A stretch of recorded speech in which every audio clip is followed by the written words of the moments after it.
C'était un déjeuner de famille comme tant d'autres, jusqu'à ce que ma fille de 5 ans, avec l'innocence que seule l'enfance permet, pose une question qui a glacé l'air de la pièce. Regardant sa belle-mère, elle demanda avec une sincérité tranchante, « Grand-mère, pourquoi craches-tu dans la nourriture de maman quand tu penses que personne ne te regarde ?» La fourchette de mon mari est restée suspendue en l'air, la mastication de Zina et d'Ostepanovna, ces deux amies inséparables de ma belle-mère, s'est arrêtée brusquement et j'ai senti mon visage brûler comme si j'avais reçu une gifle. Ce n'était pas possible. Où était-ce? Qu'est-ce que c'était, Macha, ai-je demandé, essayant de cacher le tremblement dans ma voix, tandis que mon cœur battait à tout rompre. Mais la réponse de ma fille a été ferme, sans l'ombre d'un doute, je l'ai vue, maman. Hier, grand-mère pensait que je dormais, mais je regardais. Elle a pris son assiette, a craché dessus et a ensuite servi la soupe. Le refus a été instantané. C'est un mensonge, mon enfant, dit ma belle-mère avec un rire forcé qui ne trompa personne. Les enfants inventent tout. Mais Macha ne recule pas, ce n'est pas un mensonge. Et il a quand même parlé en mal de toi, maman. Il t'a appelé, Jiridura. Le silence qui suivit était si épais qu'on aurait pu le couper avec un couteau. Mon mari, pâle, a laissé tomber les couverts. Quels étaient ces mots, mère? Sa voix était tendue, presque brisée. Rien de tel ne s'est produit, a-t-elle insisté, mais ses yeux trahissaient sa nervosité. Et cela ne s'est pas arrêté là. Et la brosse à dents de maman, a poursuivi Macha, les larmes aux yeux. Vous ne l'avez pas lavé correctement après qu'il soit tombé par terre. L'excuse est venue rapidement, bien sûr que je l'ai lavé. C'est juste, il m'a glissé des mains. Mais ma fille, sans se laisser décourager, secoua la tête. Il n'a pas été lavé. Je l'ai vu. Tu viens de le remettre à sa place. Chacun de ces mots était comme un coup de couteau. J'ai senti mon estomac se retourner, la bile monter dans ma gorge. Comment une personne pourrait-elle faire cela? Et pire encore, comment ne l'avais-je pas remarqué avant? Zina et Dostepanovna ont tenté d'intervenir, mais Macha n'est pas restée silencieuse. Et la crème de maman? Cette chère crème blanche qui est dans la salle de bain. La dame l'a ouvert, a regardé à l'intérieur et l'a touché avec son doigt. Ma belle-mère a eu le souffle coupé. C'est absurde. Pourquoi gâcherais-je une crème à 3000 roubles? Macha n'a pas hésité, parce que tu as dit que tu voulais que maman soit rouge au visage, qu'elle soit merdique, qu'elle soit violette. La scène était surréaliste.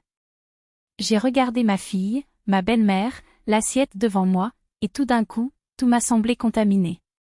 Sale. Précaire. Assez. J'ai crié en repoussant la chaise si fort qu'elle a craqué sur le sol. C'est dégoûtant. On ne peut faire confiance à rien ici.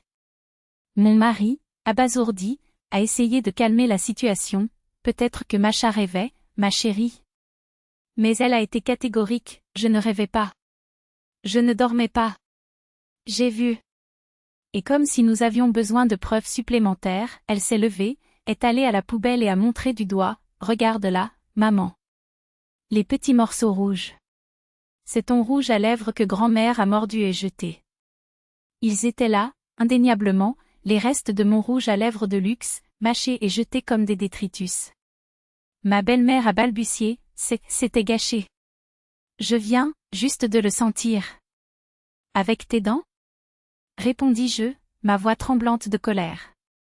Qui mord du rouge à lèvres pour tester l'odeur? Et puis vint la goutte qui a fait déborder le vase. Et la coiffeuse de maman, a ajouté Macha, qui pleure maintenant. Vous l'avez lavé dans les toilettes de la salle de bain. L'horreur s'est emparée de moi. Dans les toilettes, répéta mon mari avec incrédulité. Non. Je me suis juste rincé vite, a expliqué ma belle-mère, mais les mots semblaient vides de sens. Après l'avoir lavé dans les toilettes, l'avez-vous lavé? Ai-je demandé, sentant le monde s'effondrer. Elle hésita. Ouais, bien sûr, je l'ai lavé. Mais Macha secoua la tête avec une tristesse qui faisait mal à voir, elle ne l'a pas lavé. Elle l'a juste séché et rangé. À ce moment-là, quelque chose en moi s'est brisé. J'ai jeté toute la vaisselle, tous les produits cosmétiques, j'ai acheté de nouvelles brosses à dents. Mon mari, sous le choc, a regardé sa mère. Comment peux-tu, maman? C'est malade.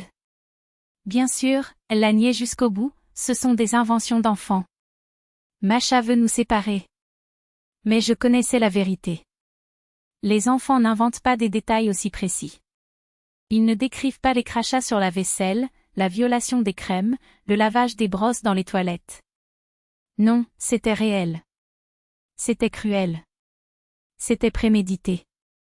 Aujourd'hui, quand Masha demande pourquoi grand-mère ne vient plus nous rendre visite, je réponds simplement, parce que certaines personnes ne savent pas aimer, mon amour. Et quand la haine est plus grande que le respect, il vaut mieux rester à l'écart. Elle fait une pause puis dit, avec la sagesse que seuls les enfants ont, mais je t'aime bien, maman.